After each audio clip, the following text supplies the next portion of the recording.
કરીએ તો બેટ દ્વારકામાં ગેરકાયદેસર દબાણો પર દાદાનું બુલડોઝર ફરી વળ્યું હતું। ત્યારે 7 દિવસ ચાલેલા મેગા ડિમોલિશનમાં 384 રહેણાંક મકાનો અન્ય 13 કમર્શિયલ 9 બાંધકામો પરથી ગેરકાયદેસર દબાણો દૂર કરવામાં આવ્યા છે। 62.72 કરોડ કિંમતની સરકારી જમીન ઉપરનું દબાણ દૂર કરાયું છે। 7 દિવસના મેગા ડિમોલિશનમાં ધાર્મિક દબાણો પર દૂર કરવામાં આવ્યા છે।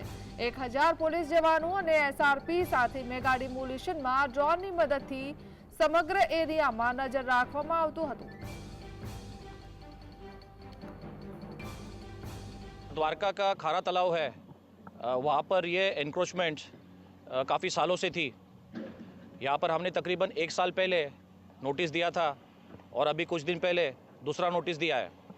फिर उसके बाद आज सुबह और कल शाम को हमने लोगों के साथ बैठ के यहाँ पे जन सुनवाई की है और उसके बाद ये डिसीजन लिया गया है कि यहाँ पर जो इलीगल स्ट्रक्चर है उसको तोड़ा जाएगा।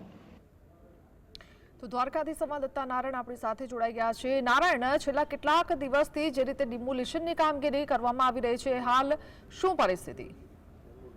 જી, વાત કરવામાં આવે તો છેલ્લા 7 દિવસથી આ ચાલુ હતું। આજે 8મો દિવસ છે। બેટ દ્વારકામાં છેલ્લા 7 દિવસથી આ ડેમોલિશન ચાલુ છે। ત્યારે વાત કરવામાં આવે તો અંદાજિત 62 કરોડ 72 લાખ રૂપિયાની 62 કરોડ 72 લાખ રૂપિયા જેટલી કિંમતનું જે બાંધકામ છે તેમને હાલ જે દાદાનું બુલડોઝર પડી વળ્યું છે અને જે એમાંથી ધાર્મિક સ્થળો પણ આવેલા છે, જે સરકારી જમીનો હતી તેના ઉપર બુલડોઝર ફરી વળ્યું છે અને આજ રોજ દ્વારકામાં પણ દાદાનું બુલડોઝર પહોંચી આવ્યું છે। ત્યારે રૂક્ષ્મણી મંદિર આગળ આવેલું એક ધાર્મિક સ્થળ જે છે આવેલું છે તેના ઉપર બુલડોઝર વળ્યું હતું અને તેની બાજુમાં જ આપણે ખોડિયાર ચેકપોસ્ટ આવેલી છે। ખોડિયાર ચેકપોસ્ટ પર અહીંયા રહેણાંક મકાનો હતા તે પણ પાડી દેવામાં આવ્યા છે અને ત્યારબાદ સનસેટ પોઈન્ટ પાસે એક ધાર્મિક જગ્યા આવેલી છે, ત્યાં પણ દાદાનું બુલડોઝર ફરી વળ્યું હતું।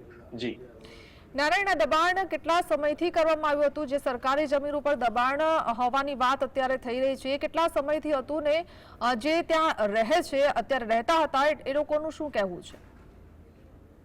જી, વાત કરવામાં આવે તો આ લોકોને બધાને 1 વર્ષ પહેલા જ નોટિસ આપવામાં આવી હતી। ત્યારબાદ ફરી પાછી બીજી નોટિસ આપવામાં આવી હતી અને ત્યારબાદ જ આજ રોજથી દ્વારકામાં પણ ડેમોલેશનની શરૂઆત થઈ ગઈ હતી અને ચુસ્ત બંદોબસ્ત સાથે શાંતિપૂર્ણક જે છે ડેમોલેશન હાલ ચાલી રહ્યું છે। જી નારાયણ, આ એક તીર્થ સ્થળ સમાન છે, કારણ કે રૂક્ષ્મણી મંદિર આવેલું છે ને ત્યાં નજીક આ લોકોએ દબાણ કર્યા હતા, જે સરકારી જમીન છે। શું ત્યાં કોઈ સરકારનો આગામી કોઈ પ્લાન છે જેને ડેવલપ કરવામાં આવશે કે એવું કંઈ?